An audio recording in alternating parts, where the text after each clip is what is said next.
నన్ను మీరు ఒక విషయంలో మన్నించాలి. ఎందుకంటే పాఠగ్రంథం మనం చెప్పుకుంటూ వస్తున్నాం 7 సంఘాల గురించి. ఏ సంఘం వాళ్ళు చెప్పాలని నేను మర్చిపోయాను. అందుకని ఇక్కడ ఏ సంఘం చెప్పాలనే దానికి మర్చిపోయి త్వయిత్ర సంఘం గురించి చెప్పానా, త్వయిత్ర సంఘం గురించి చెప్పాలా అని కన్ఫ్యూజ్లో వాళ్ళని ఆలోచించి వదిలేశాను. అందుకని మీరు గుర్తు చేయండి, ఎక్కడా చెప్పాను నేను త్వయిత్ర సంఘం చెప్పాలి వస్తుంది కదా, సరే ప్రభు చెప్పాను మరోసారి చెప్పాను. కానీ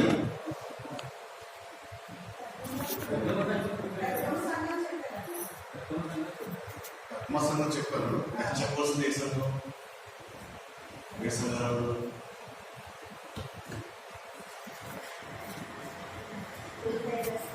త్వయిత్ర సంఘం చెప్పాలి.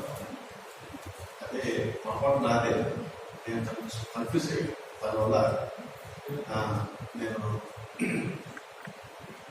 పూర్తిగా చెప్పడానికి అదేదో ఒక పని అయిపోయింది కదా అని చెప్పడం బాగోదు కనుక గొప్ప చెప్పినైతే వచ్చేసారి నేను దాని గురించి నేను వివరిస్తాను. నాకు ఒక ఆశ, ఈ జీవన సంఘంలో 7 సంఘాల గురించి చెప్పాలి, దాంతో పాటుగా ఇంకా 2 ప్రసంగాలు చేయగలిగేది ఒక తరం నాకుంది.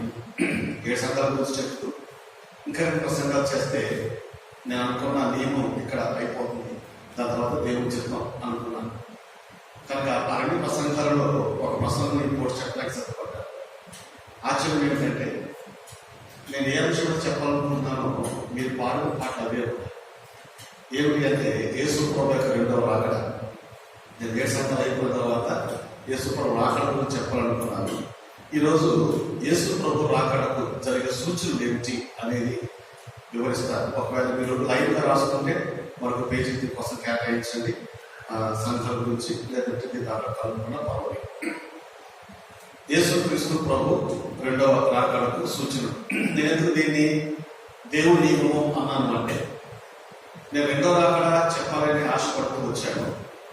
నేను కింద చెల్లి టీవీ ఇచ్చినప్పుడు మీరు పాంప్లెట్ చూశాను. దాంట్లో యేసు ప్రభు పరమ తండ్రి నీ రాకడ సమయంలో మాకున్న ఈ 3 సంఘాలను ఎంతగా చేయకపోతే ప్రార్థించారు. మంగళవారం ప్రార్థన కూర్చో నేను కింద టీ తాగుతూ ఉన్నప్పుడు 2వ రాకడ గురించి 2 పాటలు పాడారు. ఇప్పుడు కూడా 2వ రాకడ కోసమే పాడారు, పైకి వచ్చారు అనుకున్నాను. ఇది ప్రభు యొక్క నియమము అని చెప్పి కనుక 2 మనము యేసు ప్రభు యొక్క రాకడకు సూచనలు ఏమిటి అనేది ఈ పూట మనం ధ్యానం చేద్దాం. ప్రకటన గ్రంథము 1వ అధ్యాయము, ప్రకటన గ్రంథము 1వ అధ్యాయము 7వ వచనము ఈ రీతిగా రాయబడింది. ప్రకటన గ్రంథము 1వ అధ్యాయము 7వ వచనం, ఇదిగో ఆయన మేఘాలలో వచ్చుచున్నాడు, ప్రతి నేత్రము ఆయనలో చూచును, ఆయన పొడిచిన వాడు చూచెదరు, పూజలందరూ ఆయన చూచును, పుట్టుకుందరు. అవును, ఆమె ఆమె సంఘముల మధ్య సంచరిస్తున్న ప్రభు. ప్రకటన మన 1వ అధ్యాయంలో మొదటి భాగం చూసింది యేసుక్రీస్తు ప్రభు సంఘముల మధ్య సంచరిస్తూ ఉన్నాడు. 7 నక్షత్రాలు చేప పట్టుకున్నవాడు సంఘముల మధ్య సంచరిస్తూ ఉన్నాడు. సంచరించేవాడికి ఏమి తెలుసు అంటే సంఘం యొక్క గుణాలు తెలుసు, సంఘం యొక్క ఉద్దేశాలు తెలుసు, సంఘం యొక్క మనసులేంటో తెలుసు. నిజమైన ఆరాధకులు ఎవరు, నిజం కాని ఆరాధకులు ఎవరు, నిజమైన భక్తులు ఎవరు, నిజం కాని వాళ్ళు ఎవరు, దాని వేషపాడకైన భక్తులు ఎవరు, ఇవన్నీ కూడా సంఘముల మధ్య సంచరిస్తున్న ప్రభు బాగా తెలుసు. కనుక మనం దేవుని మోసం చేయాలనుకుంటున్నామేమో కానీ ఆయన మనం మోసపోయేవాడు మాత్రము కాదు. సంఘం మనం సంచరిస్తున్న ప్రభు 7వ రోజు చెప్తున్న మాట ఏంటంటే, ఇదిగో ఆయన మేఘాలుంటే వచ్చుచూ ఉన్నాడు. మనమందరము విశ్వాసంగా కొడగొడుతున్నప్పుడు ఒక విషయాన్ని మనం రూఢిగా నమ్ముతున్నాం. ఏం నమ్ముతున్నామంటే ఆయన నా కొరకు సిలువ పడ్డాడని చెప్పి నమ్ముతున్నాము, ఆయన నా కొరకు చనిపోయాడని చెప్పి నమ్ముతున్నాము, ఆయన నా కొరకు సమాధి చేయబడ్డాడని చెప్పి నమ్ముతున్నాము, ఆయన నా కొరకు తిరిగి లేచాడని చెప్పి నమ్ముతున్నాము, ఆయన నా కొరకు తిరిగి వస్తాడని కూడా నమ్ముతున్నాం. ఇది ప్రతి విశ్వాస యొక్క ఆచారమైన నియమం, ఫండమెంటల్ ట్రూత్ అంటారు.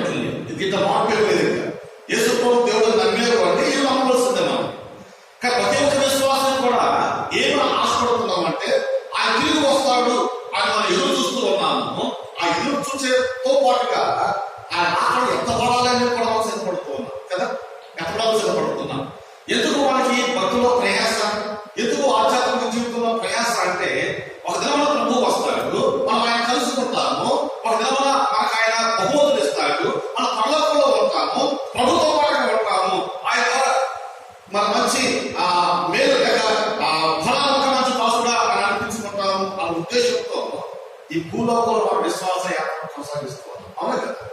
ఇది కొనసాగిస్తూ ఉన్నాం. ఇప్పుడు ప్రభు చెప్తున్న మాట ఏంటంటే, ఇదిగో నేను త్వరగా వస్తున్నాను అన్నాడు. ఎట్లా వస్తాడంటే ఆయన 7వ వచనం చదువుతున్నప్పుడు ఆయన మేఘారుడే వస్తూ ఉన్నాడు అన్నాడు. ఎందుకు మేఘారుడే వస్తున్నాడు అంటే, లూకా సువార్త 6వ అధ్యాయం చదువుతున్నప్పుడు ఆయన మేఘాలను కొనుక్కోబోతూ ఉంటే విషయంలో పదందరూ కూడా అలాగే చూస్తూ ఉంటే ఒక దేవుడికి దూత మాట్లాడుతున్న మాట ఏంటంటే, ఓ యేషూను పట్టణస్థులారా మీరు ఎందుకు అట్లా తిరిగి చూస్తూ ఉన్నారు?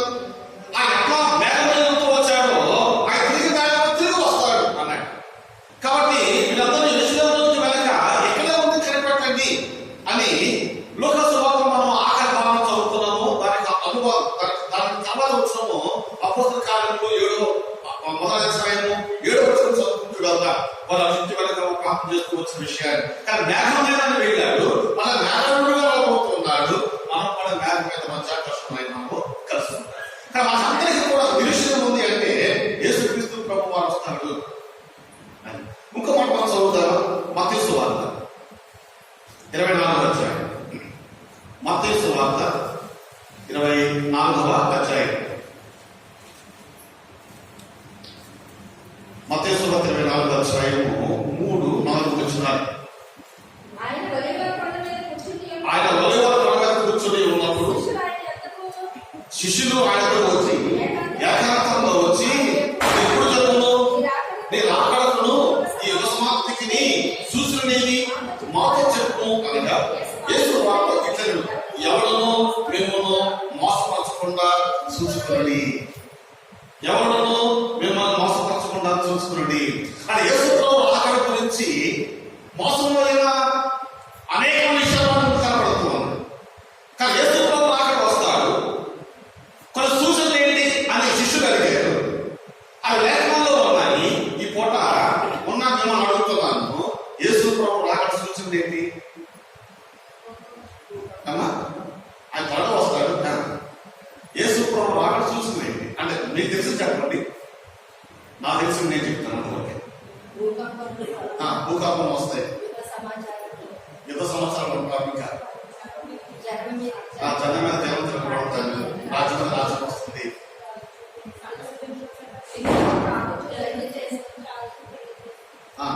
జనులు తిరుగుచూ తాగుచూ ఉంటారు, ఇంకా దేశం పడుకుంటారు. ఓకే, ఇంకా ఇక్కడ ఎవరు చెప్తున్నారు? బోరద్వారు. ఓకే, బోరద్వారు. అదే రాకడ సమయంలో బోరద్వారు. ఈ పూట యేసు ప్రభు రాకడికి సూచనలు 3 విషయాలు చెప్తారు. ఒకటి, లోకంలో జరిగే సూచనలు ఏమిటి? యేసు ప్రభు రాకడకు లోకంలో జరిగే సూచనలు ఏమిటి? 2, సంఘంలో జరిగే సూచనలు ఏమిటి? 3, యూదులలో జరిగే సూచనలు ఏమిటి? ఈ 3 సూచనలు కూడా లేఖానుసారంగా మనం చూసినప్పుడు ఇవి జరుగుతున్నాయి అని అనుకుంటే మాత్రము యేసు ప్రభు రాకడ సిద్ధంగా ఉందని చెప్పాలి. లేక ఇంకా జరగాలనే అనుకున్నట్టయితే యేసు ప్రభు రాకడ కొంచెం ఆలస్యంగా ఉంది అని చెప్పాలి. 3 విషయాలు. ఒకటి, లోపల జరిగే విషయ సూచనలు. 2, సంఘం అంటే మనం ఏ సంఘానికి వెళ్తున్నామో ఆ సంఘంలో జరిగే సూచనలు. 3వది, యూదులలో సూచనలు. ఎందుకంటే ఆయన మళ్ళా అంటే ఎట్లా వెళ్ళాడో అలాగే రావాలి, కానీ యెరూషలేము దగ్గర రావాలి, ఆ కొండ శిఖరం మీద ఉండాలి, ఆ కొండ చేర్చబడాలి. కాబట్టి అది యూదా ప్రాంతం కాబట్టి యూదులలో జరిగే సూచనలు ఏమిటి అనేది 3 విషయాలు చూద్దాం. మొదటగా లోకంలో జరిగే సూచనలు ఏంటి? యేసు ప్రభు రాకడకు లోకంలో జరిగే సూచనలు ఏమిటి? లేఖనం చూడండి. ఆదికాండము 6వ అధ్యాయం. ఆదికాండము 6వ అధ్యాయం 5వ వచనము ఈ రీతిగా రాయబడి ఉంది. నరుల చెడుతనము భూమి మీద గొప్పది. నరుల చెడుతనము భూమి మీద గొప్పది. లోపల సూచనలు ఏమిటి అంటే యేసు ప్రభు రాకడ మొట్టమొదటి సూచన పాపం ఎక్కువ అవుతూ ఉంటుంది. పాపం ఎక్కువ అవుతూ ఉన్నప్పుడు దేవుడు దాన్ని పరిహరించాలి. కానీ యేసు ప్రభు రాకడ జరిగే సాయం ఏంటంటే మనందరం ఎత్తబడుతూ ఉన్నాము, లోకం కూడా ఎత్తబడుతున్నప్పుడు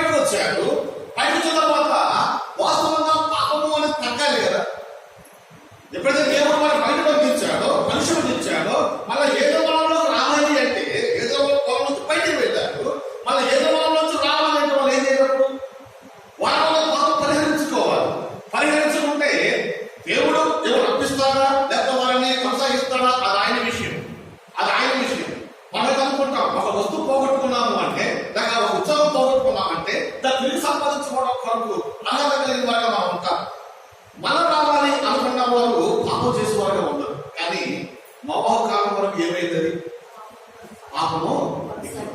పాపం ఎక్కువైంది. కాబట్టి కార్యం జరిగింది ఏమిటి అంటే నోవహు వాడ చాలా ప్రళయము.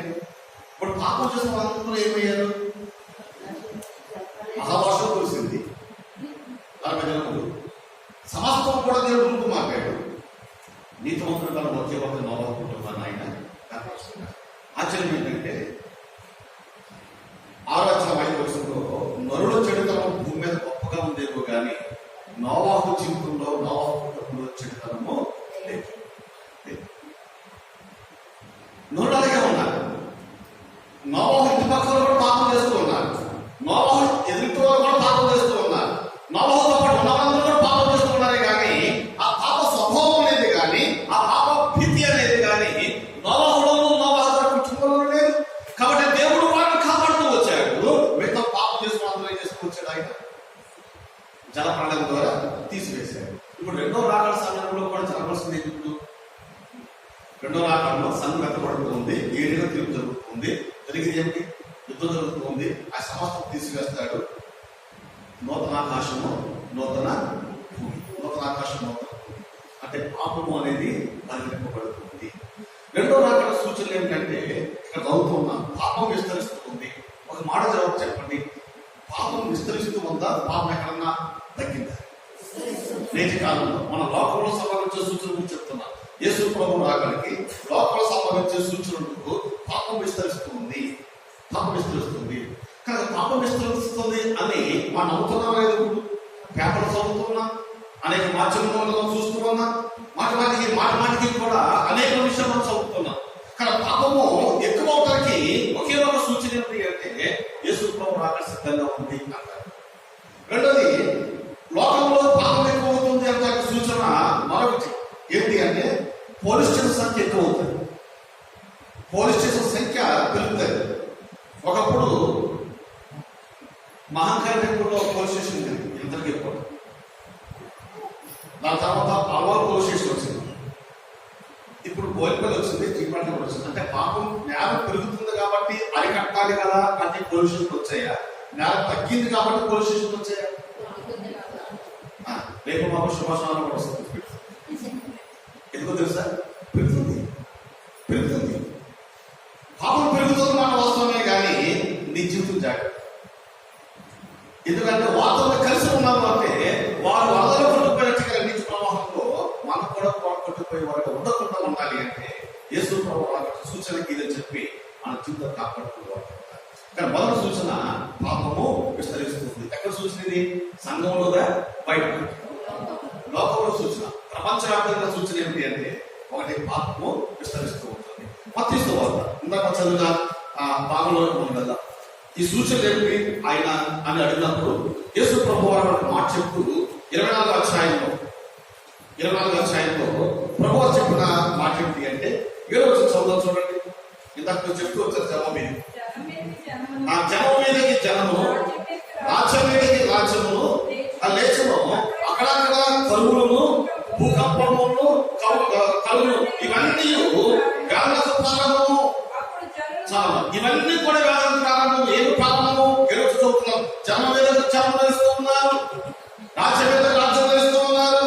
అక్కడక్కడ కరువులు వస్తూ ఉన్నాయి, అక్కడక్కడ భూకంపాలు వస్తూ ఉన్నాయి. మనం లేవనుకుంటున్నామేమో కానీ, మనం బాగున్నాం అనుకుంటున్నామేమో కానీ యేసు రాకడ సూచనలు ప్రపంచవ్యాప్తంగా మనకు కనబడుతూ ఉన్నాయి, లోకంలో కనబడుతూ ఉన్నాయి. ఆహారం కోసం అమ్మటించే వాళ్ళు చాలా మంది కనబడుతూ ఉన్నారు. మనకు సమృద్ధిగా ఉన్నాం అనుకుంటున్నామే కానీ మన దేశంలో ఒక పూట జంజి కూడా లేకుండా ఉన్న ఆఫ్రికా దేశాలు చాలా మంది ఉన్నారు. ఇవన్నీ కారణం ఏమిటి అంటే కరువు, భూకంపాలు ఇవన్నీ కూడా యేసుక్రీస్తు ప్రభు రాకడకు సూచనగా, లోకంలో సూచనగా మనం చూస్తూ ఉన్నాం. కానీ పాపం విస్తరిస్తుంది. కరువులు, భూకంపాలు, వ్యాధులు ఇవన్నీ కనపడుతూ ఉంటాయి. యేసు ప్రభు రాకడ సూచనలు. 3వ సూచన చూద్దామా? జకర్యా గ్రంథము 8వ అధ్యాయం. జకర్యా గ్రంథము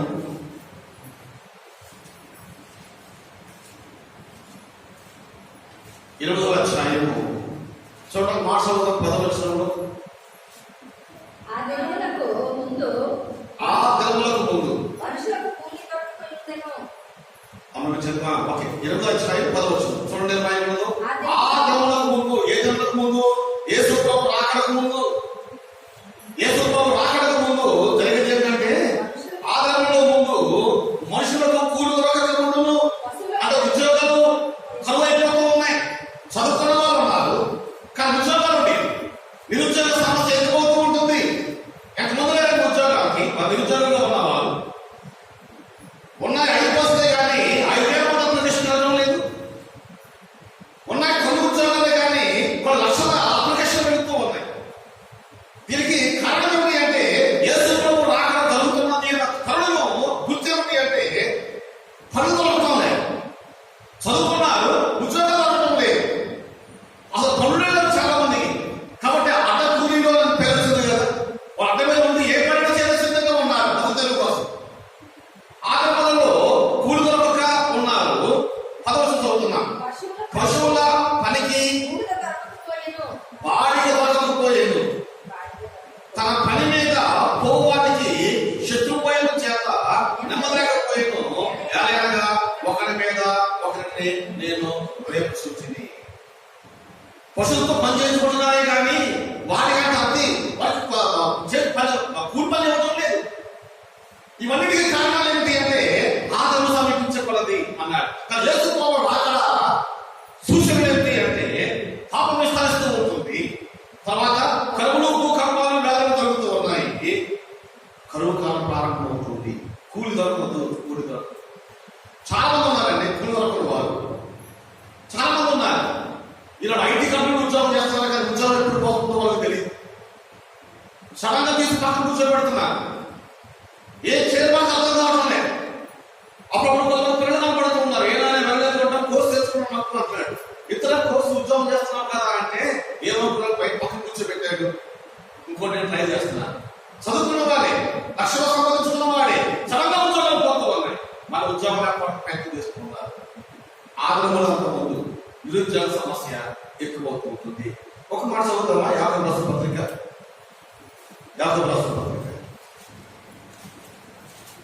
పత్రిక 5వ అధ్యాయం. యేసు ప్రభు రాకడ గురించి చెబుతూ ఈ మాటలు ఏమరాబడినాయంటే,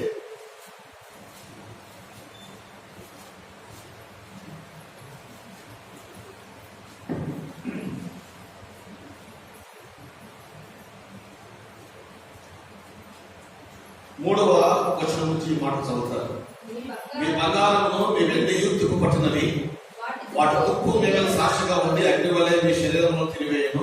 అంత్యదినముల యందు, అంత్యదినములు అంటే యేసుప్రభు రాకడ కాదా, అంత్యదినముల యందు ధనము కూర్చుకూర్చి, ఇదిగో మీ చేను కోసిన పని వారికి మీరు మోసముగా బిగబట్టిన కూలి మొరపెడుతూ ఉన్నది.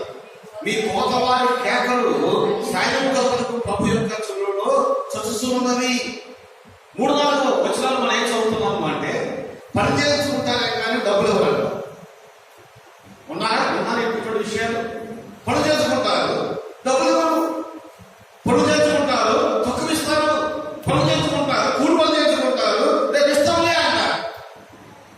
కారణం అంటే బిగబడుతూ ఉన్నారు. కూలి వాడి పని ఎప్పుడు బిగబడకూడదు. బిగబడితే రక్షణ దూరంగా ఉన్నాం. సాధారణంగా చదువుతూ మాట ఏముందంటే, అప్పు చేసి తీర్చకపోయినప్పటికీ కూడా రక్షణ దూరంగా ఉన్నామంటే, కొన్నిసార్లు ఆర్థికంగా పరిస్థితులు కూడా అప్పు చేస్తావు, దాన్ని తీర్చుకోకుండా ఉన్నావు అంటే నువ్వు రక్షణ దూరంగా ఉన్నావు అన్నాడు. నీ దగ్గర ఎవరో పని చేస్తున్నారు, ఆ పని చేసుకోవాలి తన సమయం ముందు నువ్వు డబ్బులు లేకపోకుండా బిగబట్టి రేపిస్తాను అన్నావు అంటే, అతని కన్నీరు నీ మీద సాక్షిగా పలికి దేవుడు తీర్పును సిద్ధపడుతూ ఉన్నాడు. ఇటువంటి సందర్భాలు ఉన్నాయి. లోపల చూస్తూ ఉన్నాం, పనులు చేసుకుంటున్నారు కానీ జీతం లేదు. ఎంతో కష్టపడుతున్నారు, డబ్బులు ఇవ్వడానికి వాయిదా వేస్తూ ఉన్నారు. 1వ తారీఖున జీతం ఇవ్వాలి కానీ 15వ తారీఖున జీతం ఇస్తున్నారు. 1వ తారీఖున జీతం ఇవ్వాలి, 10వ తారీఖున జీతం ఇస్తున్నారు. 1వ తారీఖున జీతం ఇవ్వాలి, ఎప్పుడో కొంచెం ఇస్తున్నారు. ఆ కొంచెం మళ్ళీ ఎప్పుడో కొంచెం ఇస్తున్నారు. ఇదంతా ఏ విధానాన్ని పెట్టి అంటే కూలిని బిగపట్టడం అంటుంది. వారి కష్టాతీతాన్ని బయటపరచడం ఎప్పుడు అంచె దినముల యందు అన్నాడు. కానీ ఇవి కొన్ని విషయాలను చూస్తూ వచ్చాం. తర్వాత యాకోబు పత్రికలో కనుక 5వ అధ్యాయము 1వ వచనంలో ఈ మాట, ఇదిగో ధనవంతులారా మీ మీదకి వచ్చే ఉపద్రవం గురించి ప్రవర్తించేవాడి. ఉపద్రవం అంటే ఏమిటి? తీర్పు. ఎప్పుడు జరుగుతుంది? యేసుప్రభు రాకడ జరుగుతుంది. కానీ యేసుప్రభు రాకడ వాళ్ళందరికీ తీర్పు ఉంది కాబట్టి ఆ తీర్పు క్రమంలో యాకోబుకు చెప్పిన మాట ఏంటంటే ఇదిగో ధనవంతులారా అన్నాడు. యేసుప్రభు రాకడలో లోపల జరిగిన సూచనలో ఒక సూచన ఏమిటి అంటే సంపాదన ఎక్కువ ఉంది. ఒకవైపు కూలి దిగుబడతారు, మరోవైపు సంపాదన ఎక్కువ ఉంది. సంపాదన ఎక్కువ ఉంది. సంపాదన ఎక్కువ ఉందని చెప్పడానికి మన జీవితాన్ని గుర్తుపెట్టుకుందాం, మన విషయాన్ని గుర్తుపెట్టుకుందాం. ఒకప్పుడు కరెంట్ లేకపోయినా సరే బయటగా మంచి వేసి పడుకునే పోదాం కదా. ఇలాంటి ఏసీ ఉన్నా సరే పట్టడం లేదు. నా సొంత పెట్టి కొనుక్కున్నాం ఏసీ. ఏం ఎక్కువైంది? ధనం ఎక్కువైంది, సుఖం ఎక్కువైంది. ధనం ఎక్కువైంది, సుఖం ఎక్కువైంది. అయినా మనశ్శాంతి లేకుండా ఉన్నవాళ్ళు ఎక్కువ ఉన్నారు. నేను ఏసీ కొనుక్కోదని చెప్పాను, క్షమించాను. కలిగింది కాబట్టి కొనుక్కున్నాం. అంటే ధనం ఎక్కువ అవుతూ ఉంది, ధనవంతులు ఎక్కువ అవుతూ ఉన్నారు. ఒకప్పుడు పేదవాళ్ళు ఉంటే చాలా మంది ఉన్నారండి. ధనవంతులు అవడానికి ఇప్పుడు పేదవాళ్ళకి శలరాశం పడించారు కదా. అప్పట్లో ఉండేది బృందం తెలియదు కానీ వైట్ రేషన్ కార్డు ఉండేది. వైట్ అర్థమైనా తెలుసా? వారి పేదవాళ్ళు చెప్పారు. వారి పేదవాళ్ళు చెప్పారు. పేదవాళ్ళు అంటే కరెంట్ ఉండకూడదు. కరెంట్ బిల్ ఎక్కడ కట్టుకోవాలి? కరెంట్ బిల్ కట్ట కారణం ఏంటి? టీవీ కొనుక్కున్నావే, ఆ టీవీ డబ్బులు ఎక్కడవి? మోటార్ సైకిల్ కొనుక్కున్నావే, ఆ 1,00,000 రూపాయలు ఎక్కడవి? అంటే 1,00,000 రూపాయలు మోటార్ సైకిల్, 70,000 రూపాయలు టీవీ, 10,60 రూపాయలు కరెంట్ బిల్ కడుతున్నావు, మాసం కూడా తింటున్నావు, వద్ద చెప్పంటుంది. అంటే నీకు ఆదాయం ఉన్నట్టే లేదట. మరి పేదవాళ్ళు చెప్పేది కట్టినా ఏమెక్కువైంది మనకి? ప్రభుత్వ దృష్టిలో పేదవాళ్ళమే, ప్రభుత్వ దృష్టిలో పేదవాళ్ళమే. కానీ అన్నీ ఉన్నాయి, అన్నీ ఉన్నాయి. కానీ ధనం ఎక్కువ అవుతుంది, ఆదాయం ఎక్కువ అవుతుంది. ఒకప్పుడు ఆ రూపాయలు కూలి ఉండేది. ఇప్పుడు మేస్త్రి కూలి ఎంతండి? దాదాపు 1,500 రూపాయలు. తాపి మేస్త్రి పేరు కూలి 1,500 రూపాయలు. నాకు తెలిసిన వరకు ఎక్కువ తక్కువ ఉండొచ్చు సీజన్ బట్టి. ఇప్పుడు ఏం ఎక్కువైందంటే పని ఎక్కువైందా? పని ఎక్కువైందా? లేదు. 700 వచ్చినప్పుడు అదే గోడ కట్టాడు, 2,000 తీసుకున్నా అదే గోడ కడతాడు. ఏమైపోయింది? ఇప్పుడు సంపాదన ఎక్కువైంది. సంపాదన ఎక్కువైంది, ఇచ్చేవాళ్ళు ఎక్కువైంది. ఆ సంపాదన ఎక్కువ అవుతుంది. ఎప్పుడైతే డబ్బులు ఎక్కువ అవుతున్నాయో అర్థం ఏంటి అంటే యేసుప్రభు రాకడ సిద్ధంగా ఉంది. కానీ లోపల జరిగిన సూచన చెప్తూ ఉన్నాను. యేసుక్రీస్తు ప్రభు రాకడికి 3 సూచనలు. ఒకటి లోపల జరిగే సూచన, సంఘంలో జరిగే సూచన, ఎదురులో జరిగే సూచన. ఈ 3 చూసిన తర్వాత మనం ఏం చేయగలమని కూడా కంక్లూజన్ గా ముగించుకున్నాయి కూడా. చెప్పండి, లోపల జరిగే సూచన ఏంటి? ఇప్పుడు పాపం విస్తరిస్తూ ఉంటుంది, కరువు భూకంపాలు వేదనలు కలుగుతూ ఉంటాయి, కూలి పెగబడతారు. ఆ తర్వాత ఉద్యోగాల వరకు నిరుద్యోగ సమస్య ఉంటుంది, తన సంపాదన కూడా ఎక్కువ. ఇప్పుడు ఈ మాటలు వాకాసారిగా విన్నాను కదా, ఇవి జరుగుతున్నాయి, జరగలేదు. జరగబోయి ఏమైనా ఉన్నాయి దాంట్లో? ఇవి ఇంకా జరగడం లేదండి, ఇప్పుడు జరుగుతాయేమో అంటే ఏమో ఉన్నాయా? ప్రస్తుతం జరుగుతున్నాయా? అంటే యేసుప్రభు రాక వస్తుంది రాదా? ఎంత దగ్గరగా ఉంది? ఎంత దగ్గరగా ఉంది యేసుప్రభు రాక? సమీపంలో. ఇంకో మాట చెప్పాలంటే మరీ సమీపంలో, మరీ సమీపంలో. కానీ యేసుప్రభు రాక లోపల జరిగే సూచనలు జరుగుతున్నాయి కాబట్టి ఆయన రాక వస్తుంది అని చెప్పండి. ఈ లోపల జరిగే సూచన గుర్తుపెట్టుకోండి. మనం లోకంలో లేవు కదా. ఎక్కడున్నాం మనం?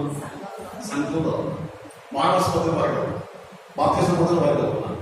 యేసుప్రభు సైనికుడిగా జీవిస్తూ ఉన్నాం. ఆయన కీర్తించి గర్భపరిచే బిడ్డగా ఉన్నాం. ఆయన కుమారుడు మాత్రమే జీవిస్తూ ఉన్నాం. ఇప్పుడు సంఘంలో ఉన్నాం. మనము సంఘంలో కొన్ని సూచనలు. ఈ సంఘంలో జరుగుతున్న సూచనలు నీ పక్షంగా, మా సంఘ పక్షంగా ఉన్నట్టయితే యేసుప్రభు రాక జరుగుతుంది అని చెప్పాలి. ఇప్పుడు సంఘంలో జరిగే సూచనలు ఏంటో చూద్దాం. మొదటి తిమోతికి రాసిన పత్రిక 4వ అధ్యాయము 1వ వచనము ఈ రీతిగా రాయబడి ఉంది. అయితే కావాలి దినములలో కొందరు అబద్ధికులు వేషధారణ వలన మోసపరచు ఆత్మయందు దయ్యముల బోధ యందు లక్ష్యం ఉంచి విశ్వాస వస్తువులని ఆత్మహత్యాగా చెప్పుతూ ఉన్నాడు. మొదటి సూచన గుర్తుపెట్టుకోండి. మొదటి సూచన విశ్వాస వస్తువులు అవుతారు.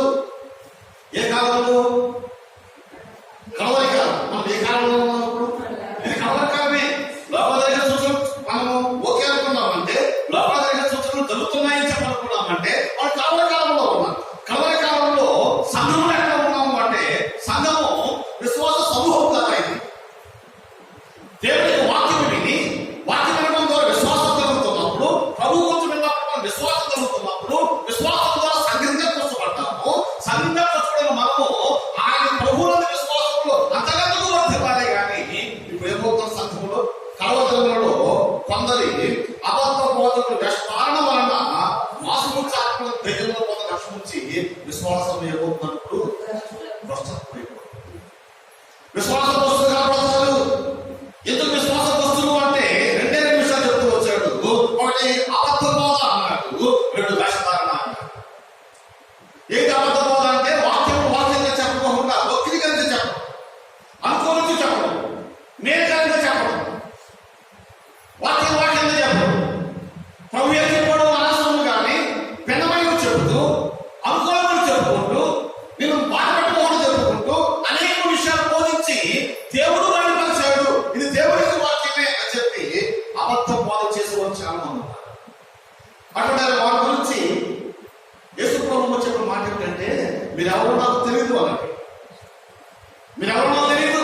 వారు అంటున్నారు, అయ్యా మేము అన్ని చేస్తూ వచ్చాం, నీకోసం ప్రవచించాం, నీ నామంలో దయ్యాలు కొట్టాం, నీ నామం ప్రవచించాం, దయ్యాలు కొట్టాం, మరి అద్భుతకార్యాలు చేస్తాం అని చెప్తూ ఉంటే ప్రభు అంటున్నాడు, మీరెవరో నాకు తెలియదు. మీరెవరో తెలియదు. ఇక్కడ ఈనాడు క్రైస్తవ సమాజంలో సంఘాలలో నిజబోధకుల కన్నా అబద్ధ బోధకులు చాలా ఎక్కువ మంది ఉన్నారు. ఆశ్చర్యం ఏంటంటే ఈ అబద్ధ బోధకుల యొక్క బోధ మనుషులకు ఇంపుగా కనపడుతుంది, విశ్వాసులకు ఇంపుగా కనపడుతుంది. ఆ బోధకు లక్ష్యమిచ్చినప్పుడు విశ్వాసంలో ఉంచవలసిన ఆ నిరీక్షణ లేకుండా భ్రష్టత్వం కనపడుతుంది. విశ్వాసం ప్రభు మీద ఉంచాలి కదా, విశ్వాసం ప్రభు మీద ఉంచాలి. ఇప్పుడు విశ్వాసము ఐగరగతికి వచ్చింది. ఐగరగతికి వచ్చింది. నేను చెప్తే మీరు బాధపడతారేమో నాకు తెలియదు కానీ ఐగర్ చేసి ప్రార్థన చేస్తుంది ఒక రావాలి పోవాలి. మీరు చేయకపోవడం ప్రార్థన చేస్తే రావాలి పోవాలి, పోతే పోవాలి. వీటి ఎవరు మాట్లాడుతుంది? అసలు తలమోసుడు ప్రభు ఆచారం దేవుడు వినేవాడే చేసి ప్రార్థన చేస్తే రావాలి పోతాయి. ఎప్పుడైతే అవకాశం ఇచ్చామో ఉపయోగించుకుంటా దగ్గర మీరు ఎక్కువ చేస్తాను, మీరు లోపం పోతుంది, నాకు 10,000 పంపించు. ఇది ఏం వాళ్ళది? సోద ప్రభు చెప్పిన మాట ఏంటంటే, మీరు ఉచితంగా పొందుతున్నారు, ఉచితంగా చేయండి. ఆత్మవరములు అనేది దేవుడు ఉచితంగా ఇచ్చాడు. కృపావరములు అనేది దేవుడు ఉచితంగా ఇచ్చాడు. మనం ఏమైనా ఖరీదు పెట్టి కొనుక్కోలేదు. అపొస్తలుల కాలంలో ఒక ఆయన డబ్బులు ఇచ్చి ఆ వరం చెప్పమన్నాడు. గుర్తుందా మీకు? గాడి సీమోను పేతురు దగ్గరికి వెళ్ళి, ఇదేదో బాగుందయ్యా, నువ్వు చేసి ప్రార్థన చేస్తుంటే రోగాలు పోతున్నాయి, దెయ్యాలు పోతున్నాయి, ఇది ఏదో బాగుంది, ఆ వరమే నాకని చెప్పి డబ్బులు ఇచ్చాడు. నువ్వు మానవసు పొందమన్నాడు. ఆయనకి ఏం చెప్పలేదు. నువ్వు శుద్ధి చేసుకో, నువ్వు కనిపెట్టుకో, నువ్వు మానవసు పొందు అన్నాడు. వాక్యం నమ్మిన వాడే, పిలుపుదారు బాప్తిసం తీసుకున్న వాడే, సంఘంలో కొనసాగుతున్న వాడే. కానీ ఏం లేదు అంటే పశుధాత్మ అనుభవం లేదు. అనుభవం లేకుండా పశుధాత్మను బోధిస్తూ వచ్చాడు కార్యసీమ. వరం లక్ష్యమంటే నువ్వు మానవసు పొందు అన్నాడు. ఇది మనం చాలా మంది సేవకులుగా ఉంటున్న మార్పడ వాళ్ళు మానవసు పొందారు. ఎందుకు తెలుసా? ఎందుకు? అబద్ధ బోధన చేస్తున్నాను, అబద్ధ బోధన చేస్తున్నాను. కానీ విన్న వాక్యము సరైనదో కాదని గ్రహించే విశ్వాసులుగా మనం ఉండాలి. ఏ కాపలైతే, ఏ వాక్యం బోధించే వారైతే వాక్యం బోధిస్తున్నప్పుడు ఈ వాక్యము సరిపాటుగా ఉంది అని దర్యాక్రయిస్తున్న ఆ విశ్లేషణ చేసినప్పుడు మాత్రమే ఆ అబద్ధ బోధన అనేది మన ఆంతర్యంలో రాకుండా మన విశ్వాసం కాపాడుకునే వారిగా వచ్చారు. కానీ నేను భయపడుతున్న మాట మొదటి సోదరుల్లో కడవరి దేవుళ్ళు కొందరు గుర్తుపెట్టుకోండి, అందరూ కాదు, కొందరు మాత్రమే. ఈ కొందరు ఎవరు తెలుసా? ఈ కొందరు ఎవరు అంటే దేవుడి చేత ఏర్పరచబడకోకుండా వచ్చే సేవలు. దేవుడి చేత ఎన్నికబడి దేవుడి చేత ఏర్పరచబడిన వాడు ప్రభు మీద ఆధారపడతారు కనుకనే అబద్ధ బోధనకు లక్ష్యం వచ్చాడు. దేవుడి నియమం లేకోకుండా సమయాల కుమారుడు ఏదైతే ఏలి కుమారుడు మాయవతులు అయ్యారో, ఏలి కుమారుడు ఏదైతే మనలో యాజకులుగా చేపట్టారో ఆ యొక్క దేవుడు నడిపింపు లేకుండా దేవుడు సేవ చేయడం కొరకు పురమాయించుకుని తమతను తామే సేవకులుగా పిలుచుకుని ప్రభు వారిని కోరుకోడు, ప్రభు వారిని రమ్మన్నాడు. కనుక రమ్మన్న వాడు సేవకు వచ్చి నేను సేవ చేస్తున్నాను చెప్పి పంపినట్టయితే ఇప్పుడు ఏ బోధ చేస్తాడు? దేవుడు ఎన్నుకోలేని వాళ్ళకి దేవుడు పరిశుద్ధాత్మ నడిపింపు ఇస్తాడు. దేవుడు ఏర్పరచుకోకుండా ఉన్న వ్యక్తికి వాక్యం చెప్పడం నడిపిస్తాడు దేవుడు. ఇప్పుడు ఏ బోధ చేస్తాడు ఆయన? ఆత్మ లేని బోధ చేస్తాడు, ఆత్మ నడిపింపులేని బోధ చేస్తాడు. ఈ బోధ ఎట్లా ఉంటాయి అంటే మనుషులు ఆకర్షించే బోధలు ఉంటాయి, మనుషులు కవించే బోధలు ఉంటాయి, మనుషులకి దగ్గరయ్యే బోధలు ఉంటాయి, మనకి మళ్ళీ సదాగించే బోధలు ఉంటాయి. దీని ఏమన్నామంటే విశ్వాస భ్రష్టులు అన్నాయి. విశ్వాస భ్రష్టులు అన్నారు. ఇది సంఘంలో జరుగుతున్న సూచన విశ్వాస భ్రష్టత్వం వస్తుంది, అబద్ధ బోధ వస్తుంది. బోధకులు బాగానే ఉన్నారు, మన విశ్వాసం ఎట్లా ఉంటారు? బోధకులేమో అబద్ధకులు బోధ చేస్తా ఉన్నారు, మన విశ్వాసులు చూడండి అక్కడే 4వ అధ్యాయం అబద్ధకులు బోధ వేషధారణ వలన అన్నారు. విశ్వాసకుడు ఎట్లా ఉంటారంటే వేషం వేసుకుంటారంట. ఏ వేషం?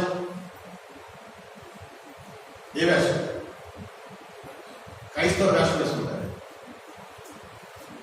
క్రైస్తవ వేషం వేసుకుని నేను క్రైస్తవుని. దేవుడు ఆటలు చూస్తున్నాడు. నేను తప్పుడు బాధ చేస్తున్నప్పుడు నీ ఆధ్యాత్మిక జీవితం ఏమైంది? నేను తప్పుడుగా వాక్యం చెబుతూ ఉంటే నీ విశ్వాసం ఏమైంది? లేఖనాలు తప్ప నేను ఏం చెప్తాను వింటావా? నేను ఏం చెప్తాను నీకు గ్రహించాలి. ఎంతకాలం ఏ రీతిగా ఉంటామో యేసు ప్రభు రాకడంలో ఎత్తపడేవారుగా ఆయన ప్రభుకి ఆయన అనుకరించేవారు కావాలి తప్ప వేషధారణ భక్తి కలిగిన వారు ఉండకూడదు. కానీ యేసు ప్రభు రాకడంలో సంఘాలు ఎట్లా ఉన్నాయి అంటే వేషధారణతో కూడిన భక్తి కలిగిన విశ్వాసం ఉంటారు. ఒక మాట చెప్పండి, వీళ్ళ సంఖ్య ఎక్కువ ఉందా? నిజ క్రైస్తవ సంఖ్య ఎక్కువ ఉందా లోకంలో? నా ప్రశ్నకు అర్థమైందా? నిజమైన క్రైస్తవ సంఖ్య లోకంలో ఎక్కువ ఉందా?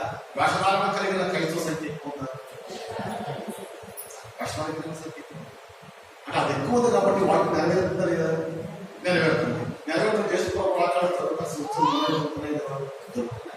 సంఘులు కలిగిన సూచన ఏంటి అంటే ఒకటి విశ్వాస భ్రష్టులు అవుతారు.